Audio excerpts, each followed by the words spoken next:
అందరికీ శనార్థి. అష్టమి రోజు కానీ, అమావాస్య రోజు కానీ, పౌర్ణమి రోజు కానీ ఇల్లు శుద్ధి చేసుకొని అమ్మవారి ముందు స్థలం శుద్ధి చేసుకొని ఆ స్థలం మీద బియ్యం పిండి, కుంకుమ, పసుపుతోటి 5 ముఖాలు వచ్చేటట్టుగా నక్షత్రాన్ని వేయాల. నక్షత్రం ముగ్గు వేసి దాని మీద ఎర్రటి వస్త్రం బరవండి కొత్తది.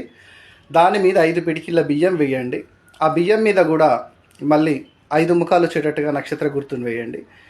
వేసి ఒక మట్టి ప్రమిద తీసుకొని దాన్ని శుద్ధి చేసి పసుపు కుంకుమతో అలంకరించి ఆ మట్టి ప్రమిదలో ఆముదం కానీ, ఆవు నెయ్యి కానీ, నువ్వుల నూనె కానీ పోయండి. అందులో 2 చుక్కలు వేప నూనె వేయండి. వేసి అమ్మవారికి దండం పెట్టి దీపారాధన చేయండి. మీ మనసులో ఉన్న కోరిక చెప్పి అక్కడ ఆ దీపానికి ఎర్ర పువ్వులు, మల్లె పువ్వులు ఇట్లాంటివి వాడాలి పూజకు. తర్వాత మిరియాలు, పచ్చి అల్లం, సొంటి, యాలకులు, లవంగాలు ఇవి నివేదన చేయాలి.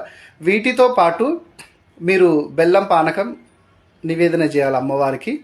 ఇంకోటి అక్కడ గుగ్గిలం పొగ వేయాలా. ఆ గుగ్గిలం పొగ ఇల్లంతా చూపించాలి. చాలా మంచిది. ఇది సాయంత్రం చేసిన, తెల్లవారక ముందు చేసిన చాలా మంచిది. ఇంట్లో ఉన్న దరిద్రం పోతుంది. ఇంకోటి ఎవరైనా మీ మీద చెడు ప్రయోగాలు చేసినా పోతాయి. అనుకున్న పనులన్నీ ముందుకు వస్తుంటే ఆరోగ్యాలు కూడా చాలా మంచిగా అయితే అమ్మవారు అఖండ జ్యోతి ఆదిశక్తి అయి పంచభూతాత్మిక అయి మీకు తోడుంటుంది. సర్వే జన సుఖినో భవంతు.